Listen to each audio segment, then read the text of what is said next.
চৰাইদেউ আৰু ডিব্ৰুগড় জিলাৰ সংগমস্থলী মৰাণ হাস্যব্যংগ সাহিত্য মঞ্চৰ উদ্যোগত আৰু চুবুৰীয়া শিৱসাগৰ জিলাৰ বকতা অঞ্চলৰ মৌখুটি আঞ্চলিক মিলনজ্যোতি সংঘৰ সহযোগত বুধবাৰে সংঘৰ গৃহত হাস্যব্যংগৰ এটি অনুষ্ঠান সম্পন্ন হৈ যায়।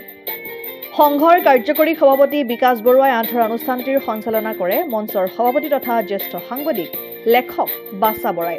লেখক খগেন বৰুৱা, ডাক্তৰ ৰূপম বৰুৱা, উদিত বৰুৱা, ইব্ৰাহিম আলী, ত্ৰিদীপ বৰুৱা, বিকাশ বৰুৱা, অনিমা চেতিয়া আদিয়ে ব্যংগাত্মক লেখনি পাঠ কৰি সৌষ্ঠৱতা বৃদ্ধি কৰা অনুষ্ঠানটোত অৱসৰপ্ৰাপ্ত প্ৰধান শিক্ষক তথা বিশিষ্ট লেখক অনন্ত কৃষ্ণ মহন্তৰ সংস্কাৰ শীৰ্ষক পঞ্চমখন গ্ৰন্থ উন্মোচন কৰে শিক্ষক তথা বিশিষ্ট লেখক শামছুল বাৰিকে। অনুষ্ঠানটোত অৱসৰপ্ৰাপ্ত শিক্ষক পবিত্ৰ চুতীয়া, দুৰ্গাধৰ দিহিঙীয়া, নৰেন ভূঞা, আব্দুল আজিজ, লেখিকা ভানু লাহন, সাংবাদিক লক্ষীনন্দন বৰুৱা, ফৰিদ আলী, সংঘৰ বিষয়ববীয়া ক্ৰমে দীপ্ত মহন, মনোজ দত্ত, সাদ্দাম হুছেইনকে প্ৰমুখ কৰি স্থানীয় ব্যক্তিসকলে অংশগ্ৰহণ কৰে।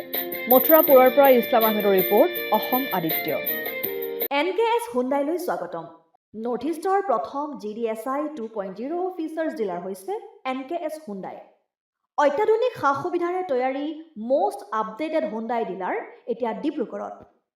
আমাৰ NKS হুণ্ডাই ডিলাৰত open sales consulted room, customer ৰুমৰ লগতে পুৰণি গাড়ীৰ এক্সচেঞ্জ ফেচিলিটিও ৰখা হৈছে।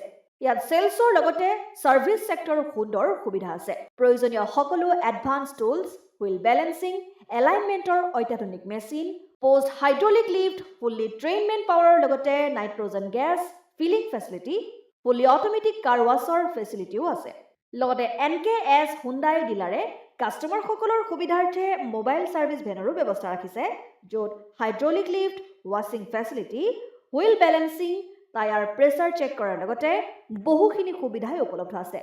NKS হুণ্ডাইলৈ আহক আৰু সুবিধাসমূহ গ্ৰহণ কৰক।